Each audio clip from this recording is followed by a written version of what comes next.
welcome to Turn the Page, the official podcast of the Syosset Public Library.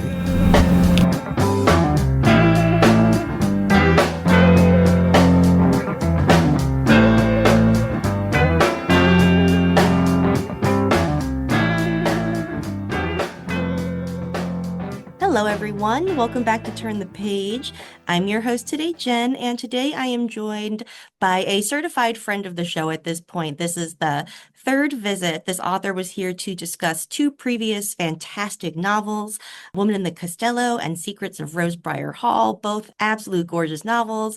And this third one is just as amazing, a beautiful, twisty, turny historical thriller that I am in love with. So welcome back. Could I ask you to introduce yourself and your book, please? Yes, thank you so much for having me back. I love this show. I'm Kelsey James, and my newest book is The Colony of Lost Souls. It's set in early 1930s California, and it tells the story of May Anderson, who is an unhappily married housewife who gets a letter from her sister 2 years after her abrupt disappearance and decides to leave her husband and go looking for her at a mysterious colony in Southern California. And it's kind of part art colony and part religious society. And May finds herself drawn in by the charismatic leader. And as she's waiting for her sister to return, and she gets warned that the colony maybe isn't what it seems. And as her search for her sister is growing more urgent, she starts to realize that she may actually be trapped in a dangerous cult. And it's a book about grief and sisterhood and how far we'll go for the people we love. Poor May. She goes through such trials and tribulations, but I love her so, so much. But before we talk about her, I have a question about the birth of the novel. What was the inception point? Was it a character or the period or a vibe? Yeah, so this one was a bunch of different little seeds. I was lucky enough to stay at Crystal Cove State Park. They have these historic beach cottages right on the sand from the 1930s. I stayed there when my oldest child was a toddler, and my great grandmother was actually a painter in the Laguna Beach Art Colony, which is nearby there. And so it was really inspiring for me to get to see these landscapes that I'd grown up with in paintings on our walls that she'd painted and see them in real life. And I just thought it was a really cool place. And so it's just one of those things that's in your memory and you start to brainstorm for a next book. And that setting was a huge inspiration for this novel, as was my great grandmother being a painter. As I mentioned, this colony was sort of part art colony. But I think another inspiration was just thinking about cults and like what is the mindset that like gets someone into a cult? What has to happen to them to get them out of a cult? My mom actually had two roommates in college that were in a cult, a pretty famous one. So she had nothing to do with it, but she just like had stories about it. And so, I'd always kind of grown up with like hearing about cults. I grew up in California. The state has a really fascinating history with both cults and the occult. And so this book kind of merges those in an interesting way. Absolutely, a very interesting way. My next question actually was about the occult and just sort of like the setting of California, because you deal with both sort of like the legacy of 19th century spiritualism and lots of occult practices, but then also sort of like charismatic leaders who attract followers and like a lot of young women followers. So Mhm. I mean, the first question is like, perhaps too philosophical and unanswerable, but like, why do you think California, why California? Yeah, I mean, the state, I don't know what it is about California, but it just has a really rich history. I think it's a place where, there's always been a lot of artists and creatives and kind of new age thinking. And there's just a really rich history of people having cults, religious societies. One of the real cults that I researched that inspired this book was called the Blackburn Cult. It operated in Southern California in the 1920s. Honestly, it was even weirder than the cult in my book. It's like the research there were so many things that truth is stranger than fiction. And there were so many things I was like, if I put this in a book, this will seem way too unhinged. No one will believe this. So I had to kind of figure that out as well. And the theosophical society, that there was a real theosophical society that operated in a gorgeous mansion in Los Angeles. Is called the Crotona Colony. That was another inspiration. And it was not a cult. Like, I want to say I took this in a very different direction. This was a unique adaptation of the theosophical societies. But they definitely were real and were operating and had some of these kind of new age ideas that were a foundation, for this cult that I took in kind of a darker direction. Absolutely. And, I don't want to fall into the trap of like conflating all of California with Hollywood or LA, but I feel like it sort of ties into why people are drawn to cults a little bit because you do have artists of all stripes, like who are drawn to the state. Yeah, And that desire to succeed or to express yourself can make for a lot of desperation. yeah, That, like, that's one of the reason I think people get drawn into these things. yeah. That's really insightful. I definitely think, Hollywood in particular has that reputation of, where people go to like make their dreams come true. And I think cults, that's a large part of the appeal is they're selling a dream. They're selling a often false promise of, and one that can be very costly. So let's talk a little bit more about May. I absolutely love her as a point of view character. She is like what I want to say is so since you're so close to her perspective, you absolutely understand all of the reasons why she is drawn to stay in this place for like very valid reasons. But she's also pretty feisty and she can, she can welcome conflict or confrontation when she wants to get her way. So can you talk a little bit about shaping her character? Yeah, it was interesting because I wanted a character people could still root for, but she also had to be someone that was a little bit susceptible because she did get sucked in initially to this cult. And so I kind of had to show her evolution from someone who started the book. She wasn't always like this, but she was at a place in her life where she was feeling not as confident, more insecure. She'd been kind of been beaten down by this marriage that, she was really unhappy in. Her dreams about being a business owner were not coming to pass. And so I think because she was in this unhappy place, this dream that the colony was offering her was able to lure her in. But then we see, her love for her sister and the fact that she is this amazing person, who was just at a tough point in her life. She was able to sort of overcome that and see what was really going on. And we see her, her journey to become a more confident person who's willing to stand up for herself, by the end of the book. Mm. Yeah, and I think that journey towards being more confident is extremely wrapped up in her relationship with her sister. She sort of lived in the shadow of her sister. The sister was sort of either the implicit or explicit kind of favorite of the family. And I think that makes her lack of confidence up front very relatable, and it makes for a really like satisfying emotional journey for her. Yeah, she was used to being overshadowed, and all of a sudden, someone tells her, "You're special, like you are special." And she'd never really heard that before. And I think that's another thing that can make cults really attractive to people is for people that haven't felt special in their life, that they're suddenly told that they're special and they're worthy, and then they're willing to believe whatever lies are being sold because that feeling of like someone's telling them that they're important. Mm. Yeah, it makes one very susceptible to narcissists. And that brings us to Rex. Yeah. Can we talk a little bit about the leader of this society, shaping him, and if you drew on any qualities that you found researching either cult leaders or your historic like cults that have existed before, what went into building him? I mean, I think you hit the nail on the head when you said narcissism. I think, everything is about them and what serves their ego. And so, like, you can stay in their good graces and get rewarded if you are serving their ego. You are fulfilling their vision of themselves. And June understood this, and she kind of understood how to operate within the confines of this cult and with this man in a way that served her. But she understood, she understood what was going on there with his personality. But yeah, it's just absolutely their view of the world is entirely through themselves and what's serving them. Mm. Absolutely. And this sort of like the cult is the perfect setup to support that kind of personality who, as you said, makes other people feel special to ultimately enhance their own like sense of specialness or Yes, entitlement. So yes, exactly. there's a particular detail that I'm curious if that was something that you found in an actual source. Matilda, is she come from something? Yes, I've had a couple questions about the lion. I'm so glad you asked.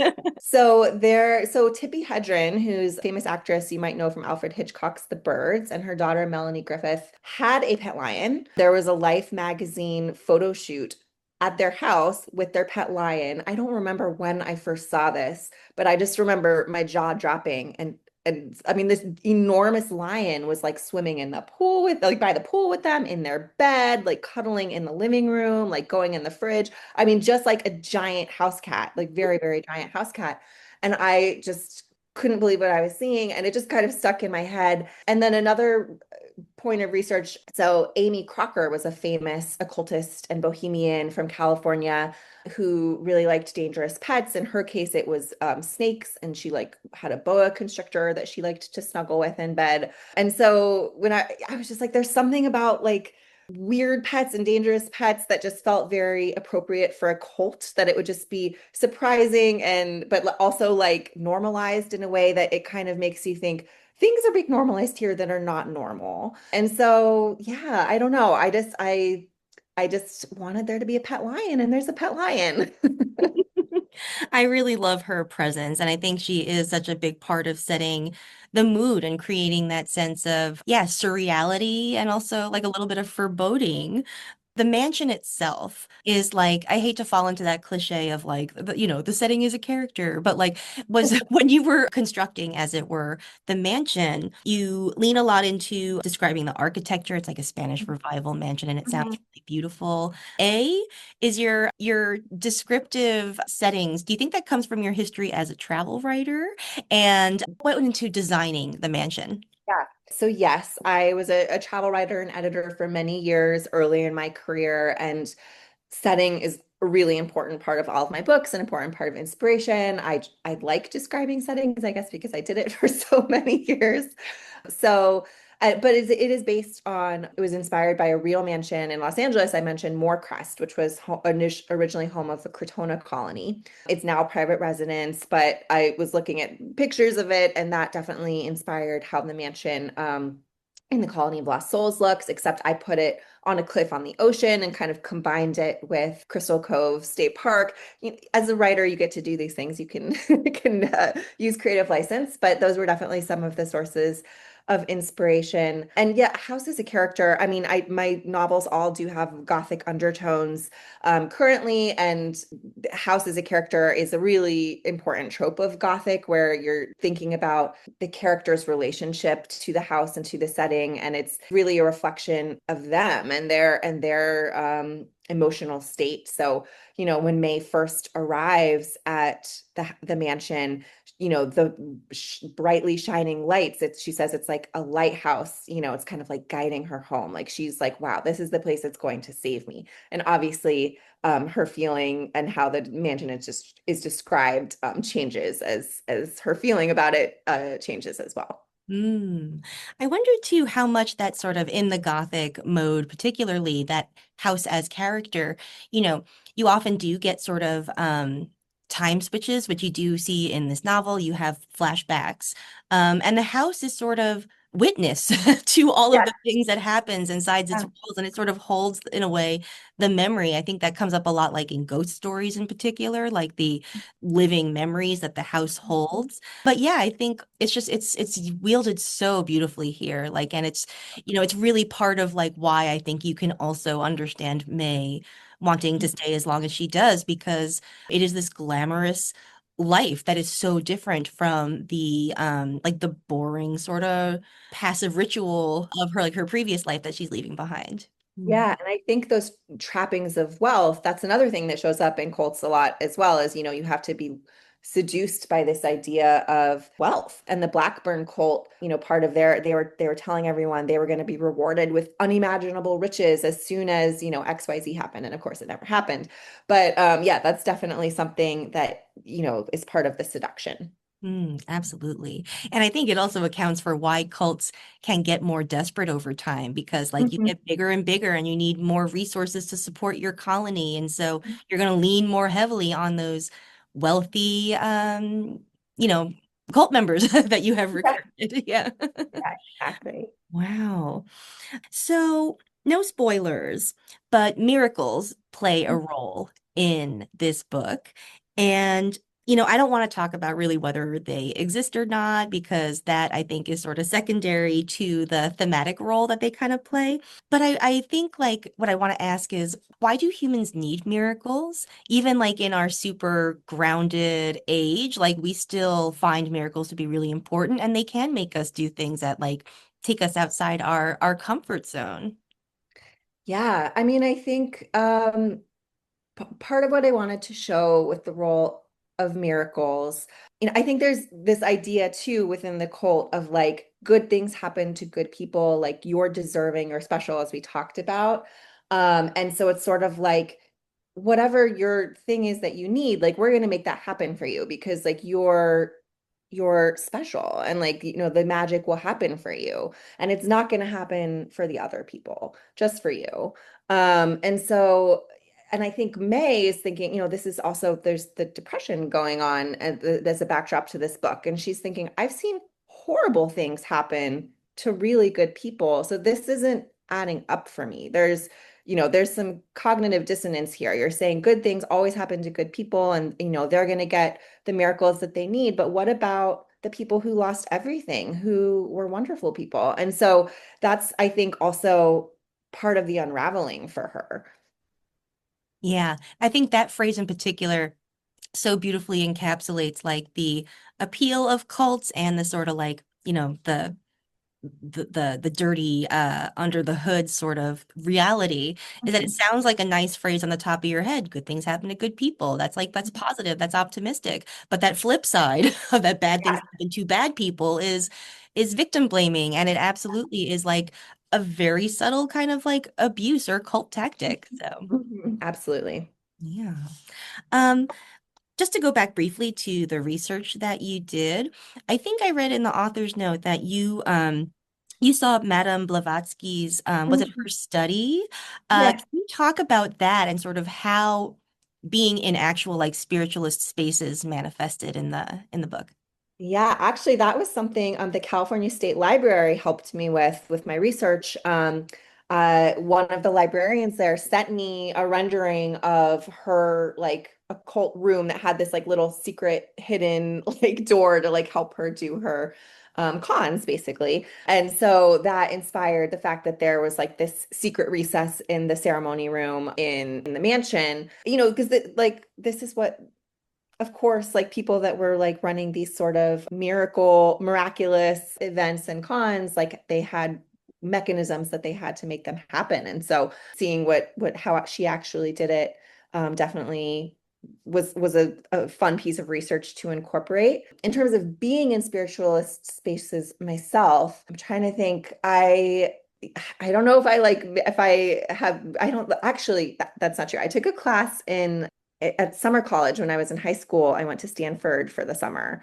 and one of the classes was about cults. And we did get to visit some interesting places, including like a modern nudist colony. They were clothed for our visit, but so definitely got to kind of interact with some of these people in these places, and that definitely, it's interesting. It's interesting to meet people and see the places where they operate. And art, as we mentioned, I think is also an important part of this story. And growing up with my great grandmother's paintings on the walls, I found that very inspiring as well.